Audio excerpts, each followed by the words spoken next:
There's no denying the fact that Joaquin Phoenix is one of the most talented actors in all of Hollywood. It's almost as if he crushes every role he takes on. That actually makes a lot of sense when you learn about his entire backstory. He's had one of the most interesting lives that you've ever heard of. His actual life is far more enthralling than any role he's ever taken on. In this video, we'll dive into the rise of Joaquin Phoenix and give a glimpse into his almost unbelievable life. He comes from an entire family of talented individuals with a number of notable brothers and sisters. He also came from a turbulent upbringing, including being part of a cult when he was a child. He's had his trials and tribulations over the years, but one thing that's always been consistent is his immense talent as an actor.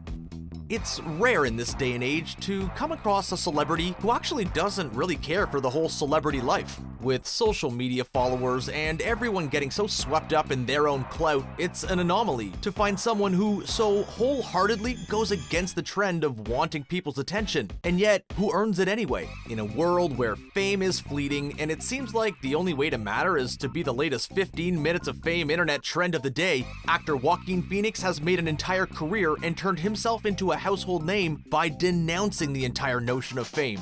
So how does he do it? Well, he's just really good at acting. It's almost as if Joaquin Phoenix was destined to be a world-famous actor, but not for the typical reason. After all, there are a bunch of famous people who simply have that it factor. They just have that indefinable quality that makes someone a star. The gift of gab, a shiny white smile, the ability to charm anyone in any situation. You know the type. They show up on talk shows and don't even seem to be the least bit nervous that they're on live TV in front of millions of people. I'm talking about the Dwayne Johnsons of the world, the Justin Timberlakes and the Tom Cruises. These are A-list megastars who have been trained on how to be a celebrity. They're so perfect, it's like they were created in a lab, specially designed to entertain and never skip a beat. Joaquin Phoenix is 100% not one of those guys.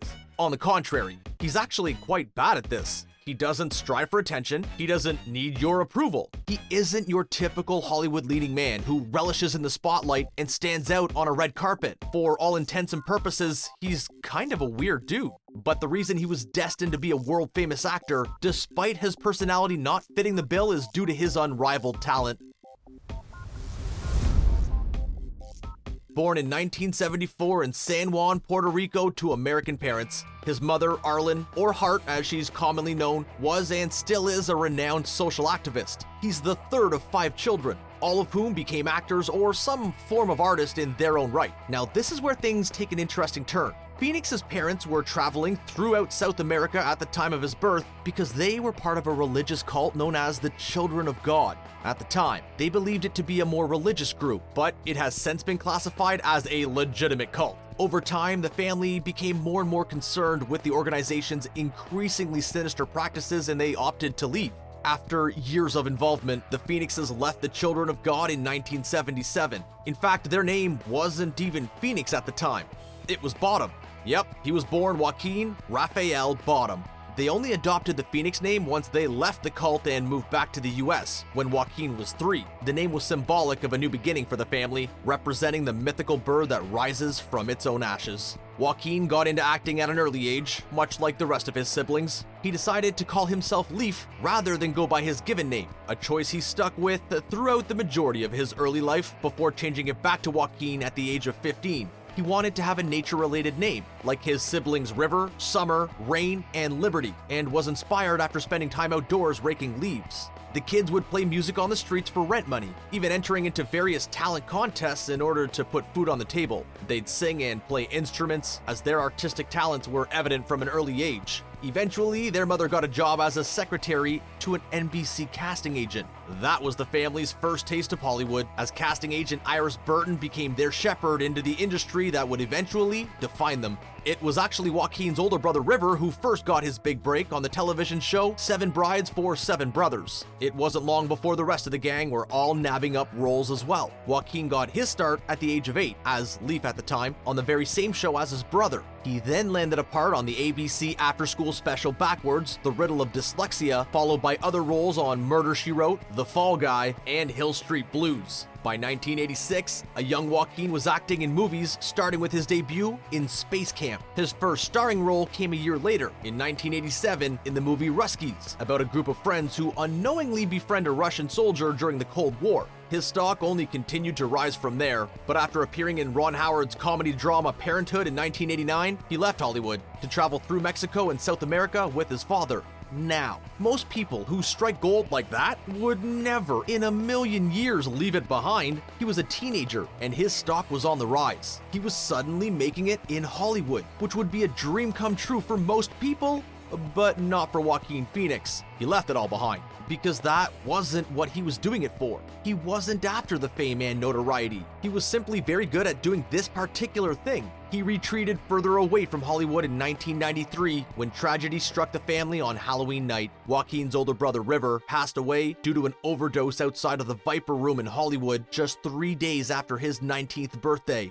River, who was 23, was the oldest of the siblings and the first to really make it in the industry. His passing took a massive toll on the family at large, as they all retreated from the public eye following the tragedy. It wasn't until 1995 that Joaquin Phoenix, now going by his actual first name, popped back into the scene. By this time, his parents had split up and his father moved back to South America while his mother and sisters went back to their family property in Florida. His first major splash back on the scene was in Gus Van Sant's critically acclaimed film To Die For, which saw Joaquin play a young man whose married girlfriend, played by Nicole Kidman, convinces him to off her husband. He continues putting out great performance after great performance, but it wasn't until Ridley Scott's Gladiator that Phoenix would garner his first Oscar nomination for his awesome performance as Emperor Commodus. As of there, he was a legit megastar. One of his most noteworthy performances was as Johnny Cash in the biopic Walk the Line in 2005. He was truly able to display his awesome skill as a method actor, where he would snap into a role and truly become the character. Playing a real person was right up his alley, as he was able to study the role and truly become Johnny Cash.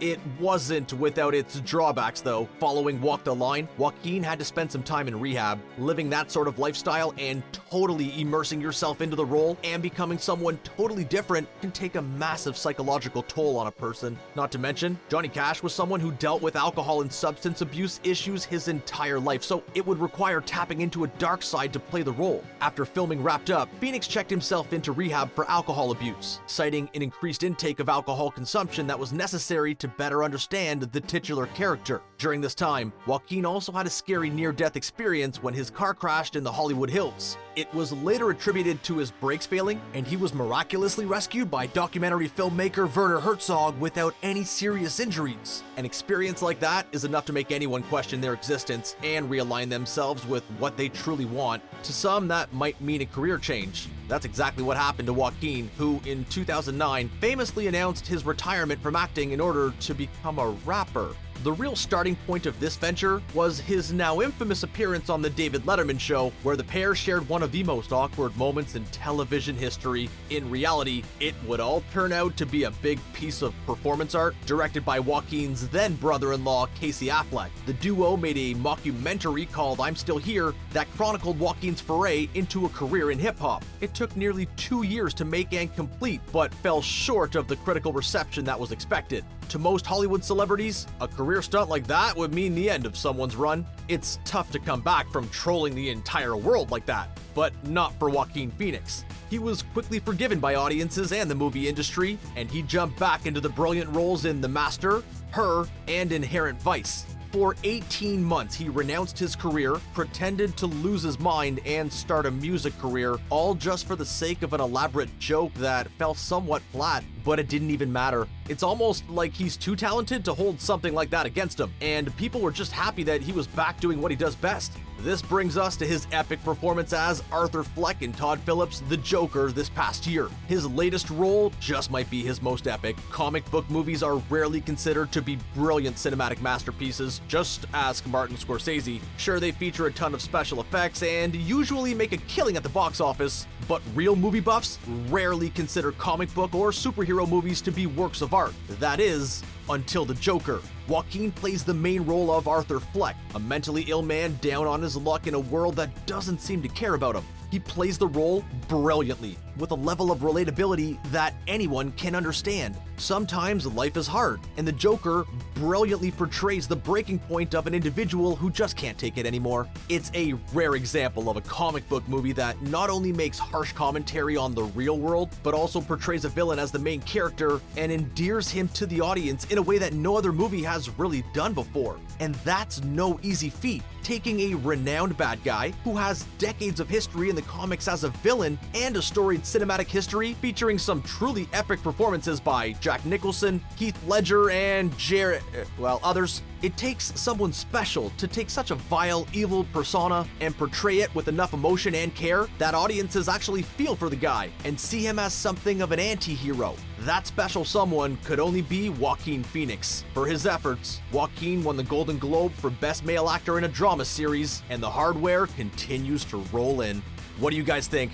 Could anyone else have played this role so perfectly, or does it take someone with the combination of skills and life experience that Joaquin Phoenix has? Sound off in the comments below letting us know what you think. Before you go, make sure that you are subscribed to ScreenRant and make sure to give this video a big thumbs up. We'd really appreciate it. Until next time, see ya!